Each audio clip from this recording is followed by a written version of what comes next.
नमस्कार मित्रांनो, मी वेद डॉक्टर समाधान काळे सर, गाव साताळी, तालुका येवला, जिल्हा नाशिक, शेळीपालन, दुग्ध व्यवसाय व चारा व्यवस्थापन एक्सपर्ट. मी गेल्या 11 वर्षापासून चारा व्यवस्थापनावरती काम करतो. तर आज आपण एक महत्त्वाचा मुद्दा घेऊ की नेमका चारा लावायचा कोणता आणि किती प्रकारचे चारे लावायचे. आपली म्हैस पालन असेल, दुग्ध व्यवसाय असेल, शेळीपालन असेल, तर आपण सर्वात अगोदर एक विषय घेऊ की एक चाऱ्याबद्दल पूर्ण मी तुम्हाला माहिती सांगतो. महत्त्वाचं चाऱ्यामध्ये, चारा व्यवस्थापनामध्ये भरपूर प्रकारचे चारे आहेत. मार्केटमध्ये नवीन नवीन जाहिराती येतात.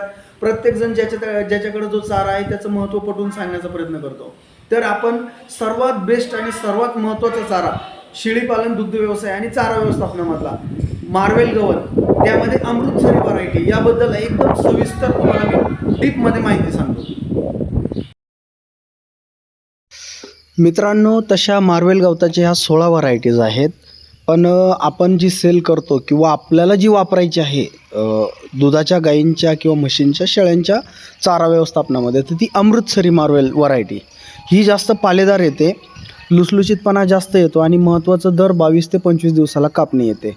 एकदा जर लागवड केली आपण तर पुढचे 5-6 वर्ष आपला चाऱ्याचा प्रश्न मिटतो आणि महत्त्वाचं 5 ते 6 फुटापर्यंत आरामात याची वाढ होते प्रति 22-25 दिवसाला. म्हणजे एकदा जर लागवड केली तर 60 ते 70 कापण्या होतात.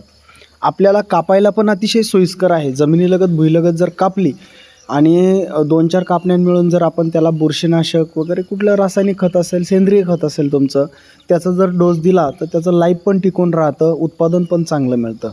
जसं आपण खत आणि पाणी व्यवस्थापन करू तसं त्याचं उत्पादन आपल्याला जास्तीत जास्त मिळतं.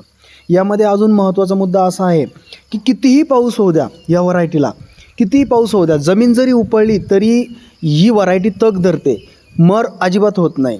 आणि समजा दुष्काळ जरी पडला तर दुष्काळामध्ये सुद्धा ही व्हरायटी तग धरते. म्हणजे कापण्या बंद करायच्या, जनावरं जाऊ द्यायचे नाही त्या प्लॉटमध्ये. पण एकदा तुमचा पाऊस पडला की पुन्हा तो प्लॉट जसाच्या तसा उभा राहतो. हे ह्या व्हरायटीचं खास वैशिष्ट्य आहे. अजून महत्त्वाची गोष्ट, कुठल्याही जनावराला टाका, जनावर काडीसुद्धा शिल्लक ठेवत नाही. का तर जनावराला ते पौष्टिकच तितकं आहे. एकदलवर्गीय चारा येतो. कॅल्शियम, फॉस्फरस, मॅग्नेशियम या सगळ्या घटकांचं, क्रूड प्रोटीनचं प्रमाण त्याच्यामध्ये अतिशय म्हणजे चांगल्या प्रमाणामध्ये आहे. अजून एक महत्त्वाची गोष्ट याच्यामध्ये की कुठलाही रोग नाही आहे, त्यामुळं कुठलं फवारणी करायची नाही. कुठल्याही सीजनमध्ये वाढ होते. थंडीतसुद्धा याची चांगल्यापैकी वाढ होतो. इतर चारे बघा तुम्ही, थंडीमध्ये अजिबात वाढत नाहीत. बरेचसे चारे आहेत, नेपियर झालं, XYZ, अजून दुसरे कोणते चारे असतील ते, तर त्याला ऑल सीजन बेस्ट म्हणून आपण अमृतसरी मार्वेलला महत्त्व देऊ शकतो. तुमच्या जनावरांच्या आहारामध्ये दररोजची एक वैरणीचं सातत्य ठेवा. जनावराचं 15 दिवसामध्ये दूध, तब्येत आणि चमक या सगळ्या गोष्टी मेंटेन झालेल्या तुम्हाला दिसतील.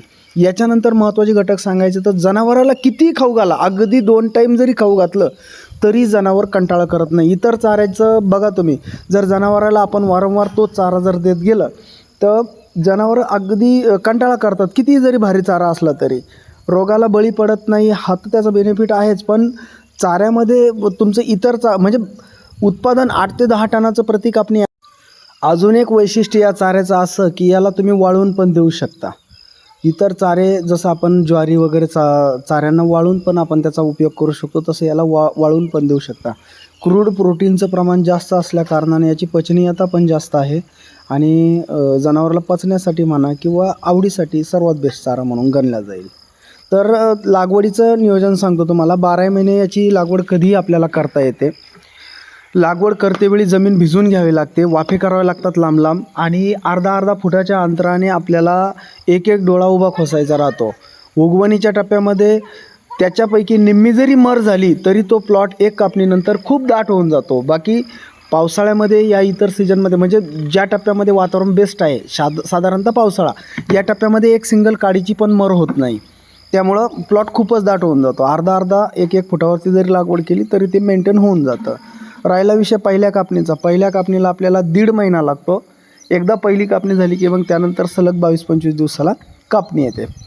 दुग्ध व्यवसायामध्ये आपल्याला 4 चारे वापरायचे. त्यापैकी सर्वात महत्त्वाचा चारा जर असेल तर मार्वेल गवत लावा मित्रांनो.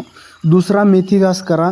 तिसरा स्वीट नेपियर करा. आणि चौथा जो आपण कायमस्वरूपी वापरतो तो मक्का किंवा मुरघास. यापैकी कुठलंही एक वापरलं तरी त्याचं काम होऊन जातं. मका, मुरघास याला पण कुठेतरी मर्यादा येतात. मुरघास जर करायचं ठरला ते कॉस्टली जातं. आणि मका ही आपल्याला उन्हाळ्याचे जे 4 महिने असतात, फेब्रुवारी ते जून, मे एंडिंगपर्यंत, त्या टप्प्यामध्ये मका जमत नाही. तर इतर सीजनमध्ये मका जेवढी अवेलेबल करता येईल तेवढी करायची. बाकी ऑल टाईमसाठी आपल्याला मार्वेल हा सर्वात बेस्ट पर्याय राहणार आहे.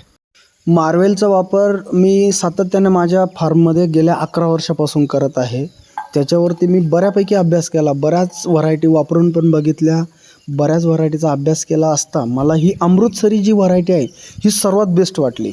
कारण ही 12 महिने लागवड करता येते, 12 महिने पशुला भरपूर चारा उपलब्ध होतो. आणि मेन प्रामुख्यानं घोडेवाले असतील, टांग्यावाले असतील यांनासुद्धा याचा रिझल्ट खूप छान आलेला आहे.